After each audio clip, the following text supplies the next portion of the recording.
우리는 이제 또 다른 국면, 이제 고린도후서 10장, 고린도후서의 후반부에 이제 이르게 되었습니다. 이쯤에서 다시 한번 고린도후서를 왜 기록했는가라는 그 기록 목적에 대해서 우리가 다시 한번 상기할 필요가 있습니다.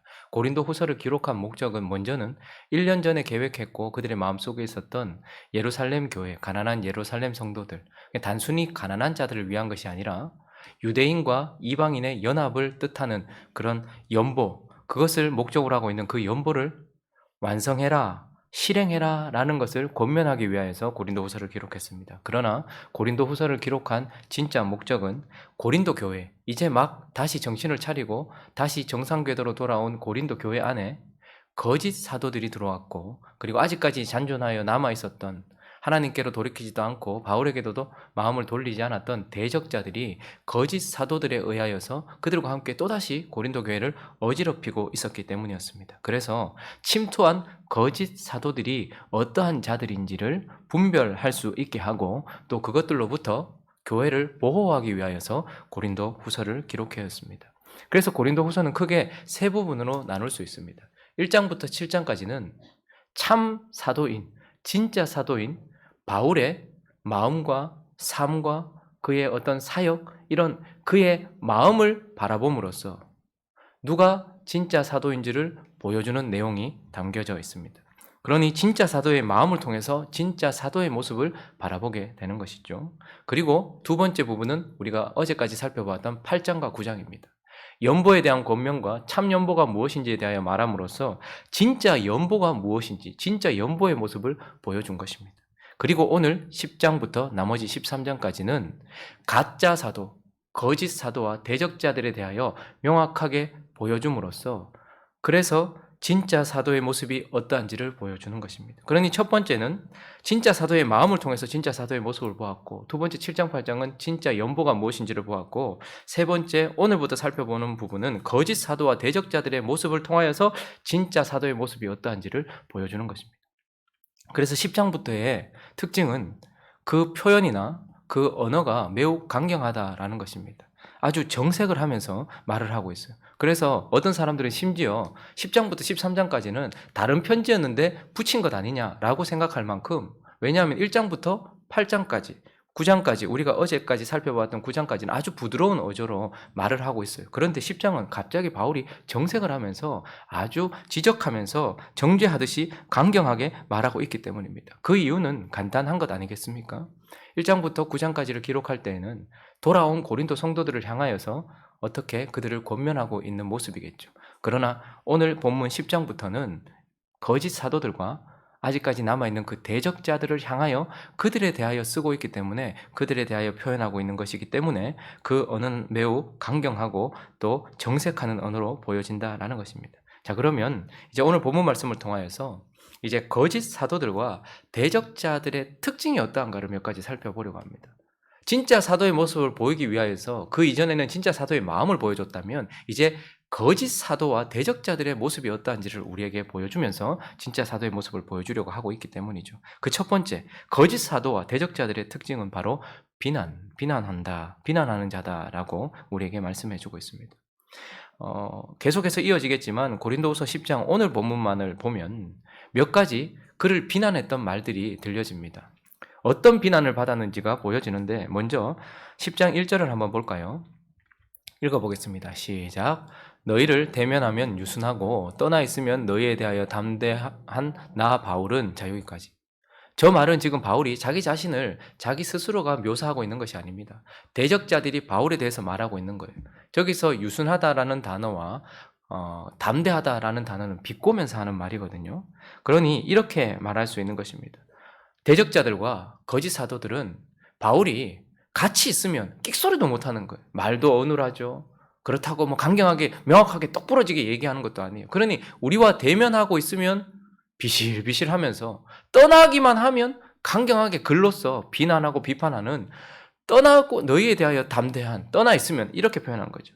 그래서 이 표현을 좀 더 와닿게 표현해 본다면, 저만치 떨어지면 크게 지져내는 겁쟁이 개와 같은 이라고 대적자들이 그렇게 말했단 말입니다.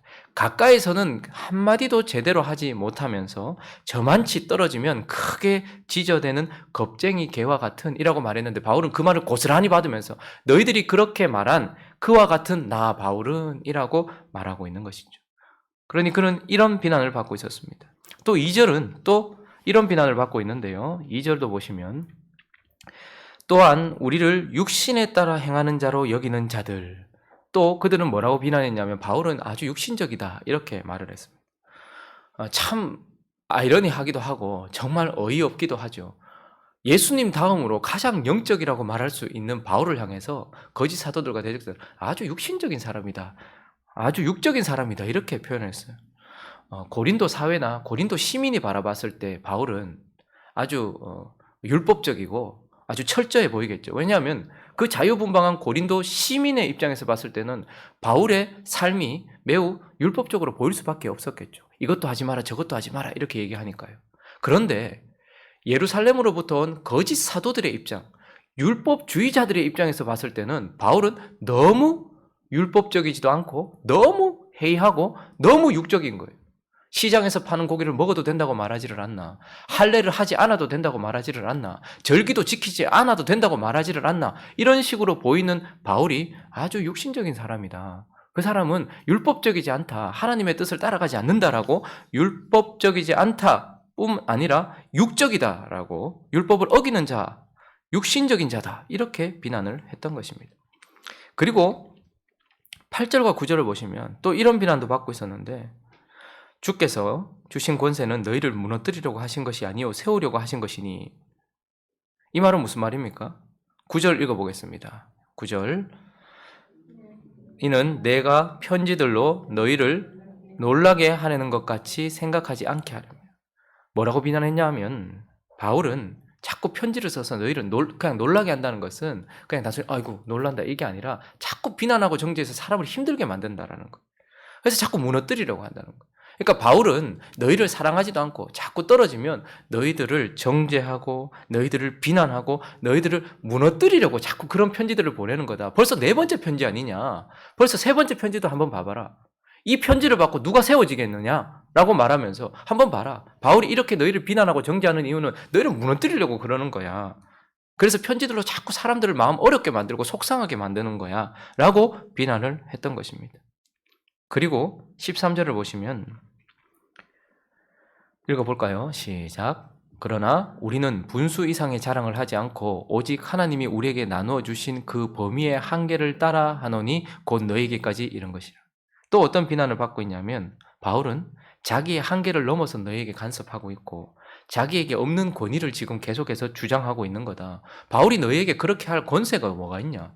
바울이 고린도 성도들을 향해서 어떻게 그런 권한이 있냐? 아무 권한도 없는데 범위를 넘어서 심하게 너희에게 권위적이고 자꾸 너희를 좌지우지하려고 한다라고 말하면서, 바울에게는 없는 권위와 권세를 스스로가 자꾸 주장하면서 너희들을 힘들게 만들고 있어 라고 비난을 했던 것입니다. 자, 그러니 지금 이제 거짓 사도들과 대적자들이 바울을 이렇게 비난하고 있는 내용들을 통해서 이러한 비난들의 특징이 무엇입니까? 이러한 비난들은 7절에 보니까 어떤 상황에서 나오는 비난입니까? 첫째 줄 읽어볼까요? 시작. 너희는 외모만 보는도다. 그러니 사람은 무엇인가를 판단할 때, 특별히 그리스도인들이 무엇인가를 판단할 때 육신의 눈을 감고서 영적인 눈으로만 판단해서도 안 되고 영적인 눈을 감고서 육신적으로만 봐서도 안 돼요. 우리의 상식과 그리고 성령과 함께 영적으로 같이 판단을 해야 돼요. 그런데 지금 비난하는 자들은 영적이지도 않고 이 거짓 사도들은 성령이 없기 때문에, 악한 자들이기 때문에 성령 안에서 판단하는 것이 아니라 오직 외적으로만 보고 외모만 보고 그렇게 판단을 했다, 그렇게 비판을 했다라는 것입니다. 자기 눈에, 부패한 자기 눈에 보이는 대로, 그리고 영적이지도 않고 말씀의 영향을 받지 않는 그런 외적인 모습 그대로 판단했다라는 것입니다. 실상은 어떻습니까? 영적인 눈을 떠서 바라보면 저만치 떨어지면 크게 지저대는 겁쟁이 개가 아니라 사실 그는 그가 말하는 것처럼 온유와 관용으로 대했을 뿐입니다. 그들을 대면하여 오래간만에 만났고 사랑하는 자들인데 굳이 만나서까지 그렇게 할 필요가 없어서 끊임없이 온유하고 관용했었던 것뿐이죠. 그리고 그들은 육신을 따라 행하는 자가 아니라 오히려 더 성령 안에서 자유 안에서 영적으로 행하는 자였습니다. 그리고 바울은 무너뜨리려고 하는 자가 아니라 세우려고 그렇게 했었던 것이고, 그리고 바울이 그들에게 권위가 없는 것이 아니라 오직 고린도 성도에게 진짜 누군가가 주님처럼 권위를 가질 수 있다면 한 사람 바울밖에 없어요. 그 교회를 설립하고 그 교회를 위하여 기도하고 있는 바울밖에 없는, 실제는 이런 자였던 것이죠. 그러나 비난하는 자들의 특징은 오직 외적으로 부패한 자기의 그 눈으로만 바라보는 상태에서 비난하는 것입니다. 그리고 또 그들의 비난의 특징은 바로 무너뜨리기 위한 비난이라는 거예요. 그들은 무너뜨리고 나누고 쪼개기 위해서 비난하고 있는 것이라는 것입니다. 8절을 한번 다시 보시면, 주께서 주신 권세는 너희를 무너뜨리려고 하신 것이 아니요 어떻게 하려고 하신다는 거예요. 세우려고. 사실 바울은 아주 혹독한 말, 혹독한 편지를 통하여서 뭘 하려고 했습니까? 그들을 사실은 세우려고 했던 것입니다. 그런데 거짓 사도들과 대적자들은요, 부드러운 말, 달콤한 말, 간사한 말로서 그들을 무너뜨리려고 했던 것입니다. 바울은 그렇게 눈물로서 혹독한 편지를 썼던 이유가, 그렇게까지 정죄하듯이 그렇게 그들을 계속해서 꾸짖듯이 그렇게 말했던 이유가 무너뜨리기 위한 것이 아니었어요. 오히려 그의 말은 혹독했지만 그의 의도는 세우기 위한 것이었고, 실제로 세 번째 편지, 눈물의 혹독한 편지를 통해서 고린도 성도들이 세워진 것을 보게 되죠. 그러나 이 비난하는 자들의 특징은 부드럽고 간사한 말로서 교회를 무너뜨리려고 하는 것입니다. 그리고 갈라놓으려고 하는 것입니다. 저와 여러분들도 이 부분에 있어서 참 조심해야 합니다. 어떤 사람들이 교회를 정말 걱정하는 것처럼, 그리고 정말 이것이 잘 됐으면 하는 것처럼 그렇게 부드럽고 간사한 말로 말하지만 결국은 어떻게 해요? 비난하는 것 자체가 목적인 것입니다. 여러분, 저는 온당한 비평과 온당한 어떤 그런 평가, 이런 것들은 분명히 필요하다고 생각해요. 저와 여러분이 실수할 수 있는 존재이기 때문에 그렇습니다. 제가 잘못을 할 때 그것에 대하여 당연히 의문을 제기하고 또 그렇게 해야 되는 것은 당연한 것입니다. 장로님이 무엇인가 잘못을 했을 때, 권사님이 무엇인가를 잘못을 했을 때 거기에 대하여 서로 정당한 비평, 정당한 온당한 비판, 이런 것들은 분명히 필요해요. 그런데 중요한 것은 그 목적이 무엇이냐 하는 거예요. 저희 집에 이렇게 서로 이렇게 연차가 좀 나지 않습니까? 그래서 주하가 유나를 가리키기도 하고 예하를 가리키기도 해요. 그리고 어떨 때는 유나가 예하를 가리키기도 해요. 그런데 제가 한 번도 간섭은 하지 않았지만 주하가 유나를 이렇게 꾸지람할 때가 있습니다. 혹독한 말로. 그런데 그때 엄마가 주하야 그만해 이렇게 말할 때가 있어요. 틀린 말을 하고 있는 게 아닌데, 근데 가만히 이렇게 듣고 있으면 너 지금 그렇게 말하는 이유가, 유나한테 그렇게 말하는 이유가 정말로 유나가 잘 됐으면 하는 거야? 그리고 정말 유나를 고쳐주기 위한 거야? 유나를 사랑해서 지금 그 말 하는 거야? 아니면 니한테 거슬려서 그냥 네가 지적하는 거야? 그러면 주하가 후자라고 얘기를 해요. 그러면 차라리 말하지 마 이렇게 얘기해요. 저는 그 말을 들으면서 이것이 우리 전체가 다 가져야 될 자세가 아닌가라는 생각을 해봅니다. 누군가가 잘못을 할 수 있고 교회가 잘못된 판단을 하거나 목회자나 혹은 교회 중직자들이 잘못을 할 수 있겠죠. 그때에 그냥 덮고 나가는 것이 은혜가 아닙니다. 잘못된 것이나 죄는 분명히 짚고 넘어가야 되겠죠. 그러나 목적이 무엇이냐 하는 거예요. 바울은 세우기 위하여서, 무너뜨리기 위해서가 아니라 사랑했기 때문에 그 일을 했던 것입니다. 그래서 정당한 비판과 온당한 어떤 비평은 분명히 필요한 것이지만 무너뜨리기 위한 비난은 아닌 것이죠. 사랑 없는 달콤한 말은 아닌 것이란 말입니다.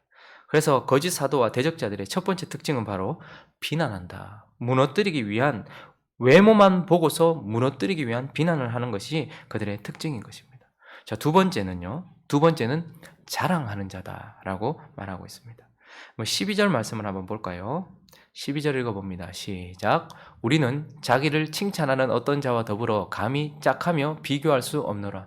그러나 그들이 자기로서 자기를 헤아리고 자기로서 자기를 비교하니 지혜가 없도다. 이건 또 바울이 지금 거짓 사도들과 대적자들의 모습을 빗대어서 얘기하는 거예요. 그러니까 그들이 어떻게 하고 있냐면 자기를 칭찬하는 어떤 자라고 말하면서 감히 더불어 비교할 수 없다. 짝하며 비교할 수 없다. 이 말은 그들의 특징이 무엇이냐면 자꾸 서로 비교하는 거예요. 무엇이 더 나은가? 그들은 바울과 자기 자신을 비교했고 또 바울을 무너뜨리기 위해 아볼로와 바울을 비교했습니다. 그리고 베드로와 바울을 비교했습니다. 그리고 자기 자신들과 바울을 비교하는 거예요. 그리고 나서 어떻게 합니까? 그 비교 가운데서 우위에 있는 것을 자꾸 드러내는 거예요.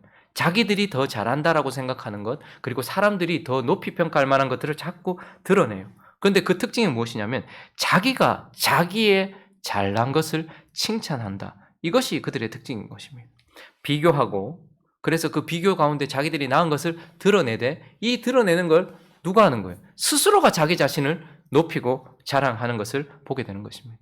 이것은 딱 세상의 기업이나 세상의 마인드, 딱 마케팅을 말하는 것입니다. 세상은 어떻습니까? 언제나 예를 들어 전자제품이라든지 혹은 약품이라든지 그러면 누구와 비교해서 이게 더 낫다라고 어떻게 해요?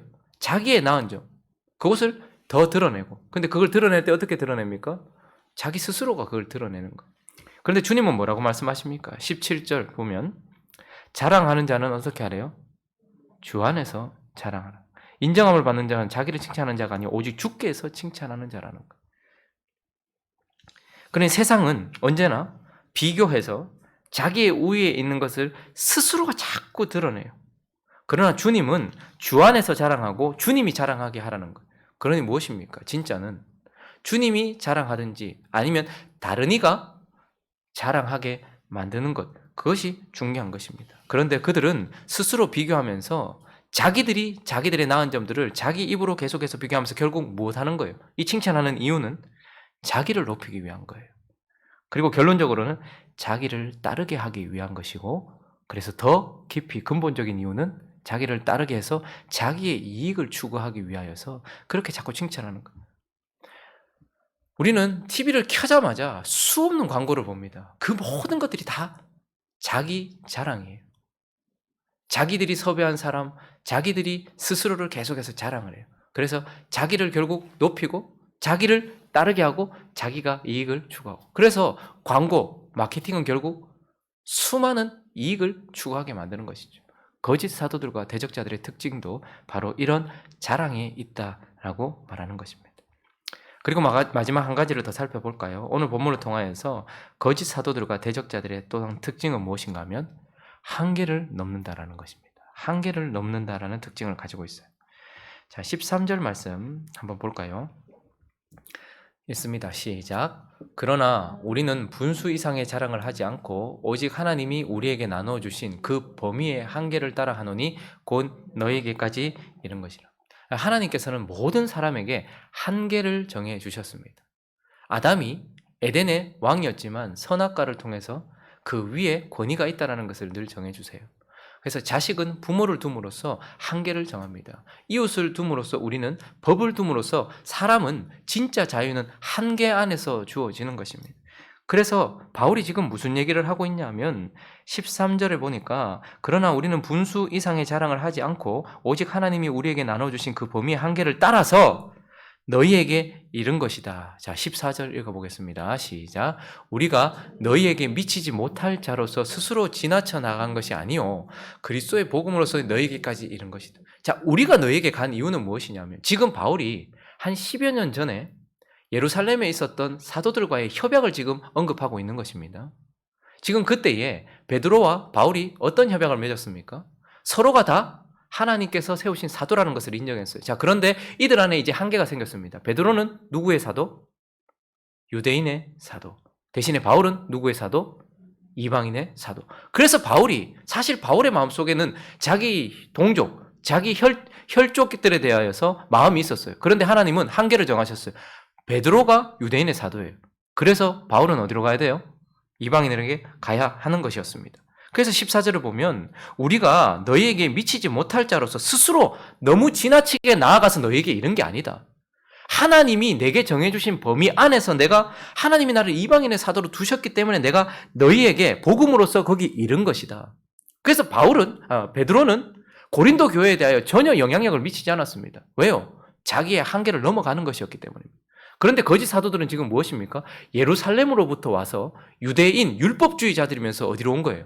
하나님이 정해놓으신 경계를 넘어서 이방인 교회인 고린도에 와서 지금 영향력을 미치고 있는 거예요. 그 특징이 결국은 무엇입니까? 하나님이 정해놓으신 한계를 넘어간다라는 것입니다. 그들에게 주어진 분수를 넘어간다라는 것입니다. 바울은 그들의 한계 안에서, 베드로도 아볼로도 그들의 한계 안에서 있었음에도 불구하고, 그러나 이 거짓 사도들은 자신들에게 주어진 한계를 넘어가요. 교회 안에도 그런 경우가 많이 있습니다. 목사에게 주어진 한계를 넘어갑니다. 재정을, 물질을 목사가 관리하는 것이 아닙니다. 신실한 안수 집사님들을 통하여서 그 물질을 쓰는 거예요. 그런데 어느 순간 목회자가 한계를 넘어가 버려요. 한계를 넘어가서 자기가 아무 영수도 없이 물질을 마구 사용하고 썼습니다 라고 말해버리는 경우. 장로님들이 한계를 넘어가요. 성도들의 영혼을 관리하고 해야 되는데 그것이 아니라 성도들에게 어떻게 해요? 잘못된 권한을 행사하기 시작하면서 주께로 돌이키기 위하여 신방해야 되는데, 주께로 돌이키기 위하여 권면해야 되는데 자기께로 돌이키게 하려는 한계를 넘어갑니다. 안수 집사님들이 해야 될 한계가 있는데 장로로서의 역할을 하려고 해요. 자기가 교회를 좌지우지하려고 해요. 심지어는 그런 이야기도 들었습니다. 어떤 안수 집사님들은 그 교회에서 당회가 끝나고 나면 자기한테 보고하는 장로님이 있대요. 그래서 그걸 들어보고 자기들의 뜻에 맞으면 그대로 두고, 그렇지 않으면 당장 목회자에게 찾아가서 그것을 뒤집어 엎는데요. 근데 또 어떤 교회는 권사님들이 그런 분들이 있대요. 남편들은 대부분 이미 이제 은퇴한 장로님들이죠. 근데 영향력을 미쳤던 장로님들이에요. 권사님들은 아직까지 시무하고 있는 거죠. 그러니 당회가 끝나고 나면 그 권사님들한테 고스란히 보고가 들어간대요. 그러면 그 권사님들이 들어보고 좌지우지한다는 것입니다. 교회가 문제가 생기는 이유는 거짓 사도들과 대적자들처럼 자신의 한계를 넘어버리는 것입니다. 그러나 이 한계를 넘는 것은 죽음을 의미하는 것입니다. 여러분, 시므이를 아시죠? 시므이라는 사람. 그 사람의 특징은 비난에 있기도 하지만, 비난하는 자이기도 하고 무너뜨리려고 하는 자이기도 하지만 그는 경계를 넘은 자였어요. 사무엘하 16장 한번 가볼까요? 5절부터 8절까지 읽어보겠습니다. 시작. 다윗 왕이 바우람에 이르네 거기서 사울의 친족 한 사람이 나오니 게라의 아들이요 이름은 시므이라. 그가 나오면서 계속하여 저주하고 또 다윗과 다윗 왕의 모든 신하들을 향하여 돌을 던지니 그때의 모든 백성과 용사들은 다 왕의 좌우에 있었더라. 시므이가 저주하는 가운데 이와 같이 말하니라. 피를 흘린 자여, 사악한 자여, 가거라. 사울의 족속의 모든 피를 여호와께서 내게로 돌리셨도다. 그를 이어서 네가 왕이 되었으나 여호와께서 나라를 네 아들 압살롬의 손에 넘기셨도다. 보라, 너는 피를 흘린 자이므로 화를 자초하느니라 하는지라. 다윗이 압살롬의 반역 때문에 왕궁에서 나가고 있는 상황이었습니다. 그런데 시므이는 어떻게 한 거예요? 하나님이 세우신 왕을 향하여서 한계를 넘어선 비난과 저주를 퍼붓고 있었습니다. 그래서 나중에 어떻게 됩니까? 다윗이 죽기 전에 사무엘 열왕기상 2장을 보실까요? 8절과 9절 말씀을 읽어보겠습니다. 바우람 베냐민 사람 게라의 아들 시므이가 너와 함께 있나니 그는 내가 마하나임으로 갈 때에 악독한 말로 나를 저주하였노라. 그러나 그가 요단에 내려와서 나를 영접함으로 내가 여호와를 두고 맹세하여 이르기를 내가 칼로 너를 죽이지 아니하리라 하였노라. 잠시 그에게 유예를 해줬어요. 자, 36절로 쭉 가보시면 36절 왕이 사람을 보내어 시므이를 불러 이르되, 이제 다윗 왕이 그 아들에게 솔로몬에게 이런 말을 한 거예요. 불러 이르되 너는 이제 솔로몬이 시므이에게 그렇게 말하는 거예요. 그냥 두면 안 된다. 그가 죄 없는 것 아니다라고 말했던 거죠. 그러니 솔로몬 왕이 이제 시므이에게 어떻게 합니까? 읽어봅니다. 시작. 왕이 사람을 보내어 시므이를 불러서 이르되 너는 예루살렘에서 너를 위하여 집을 짓고 거기에 살고 어디든 나가지 말라. 뭐 한 거예요? 다시 한계를 정해준 겁니다. 경계를 넘어버렸던 시므이를 솔로몬이 어떻게 하는 거예요? 그 아들이 한계를 딱 정해준 거예요. 예루살렘 안에만 있어라. 그러면 산다. 그런데 한계를 넘어가면 어떻게 된다는 거예요? 37절요. 너는 분명히 알라. 네가 나가서 기드론 시내를 건너는 날에는, 한계를 넘어가는 날에는 반드시 죽임을 당하리니 내 피가 내 머리로 돌아가리라. 시므이가 왕께 대답하되 이 말씀이 좋사오니 내 주 왕의 말씀대로 종이 그리하겠나이다 하고 이에 날이 오래도록 예루살렘에 머무니라. 근데 결국 어떻게 됩니까? 42절로 가보시면요. 왕이 사람을 보내어 시므이를 불러 이르되 내가 너에게 여호와를 두고 맹세하게 하고 경고하여 이르기를 너는 분명히 알라. 네가 밖으로 나가서 경계를 넘어서 어디든지 가는 날에는 죽임을 당하리라 하지 아니하였느냐. 너도 내게 말하기를 내가 들은 말이 좋으니이다 하였거늘 네가 어찌하여 여호와를 두고 한 맹세와 내가 내게 이런 명령을 지키지 아니하였느냐. 넘어가 버린 거예요. 한계를 넘어가 버린 거예요. 그래서 어떻게 됩니까? 시므이는 한계를 넘었기 때문에 저주를 받았고 한계를 넘었기 때문에 어떻게 되는 거예요? 죽임을 당했던 것입니다. 거짓 사도들과 대적자들의 특징은 바로 한계를 넘어간다라는 것을 우리에게 보여주고 있습니다. 말씀을 정리합니다. 여러분, 교회 안에는 성도들이 있습니다. 그러나 교회 안에는 가짜 사도들, 거짓 사도들도 있고 대적자들도 있습니다. 그래서 우리는 언제나 분별해야 합니다.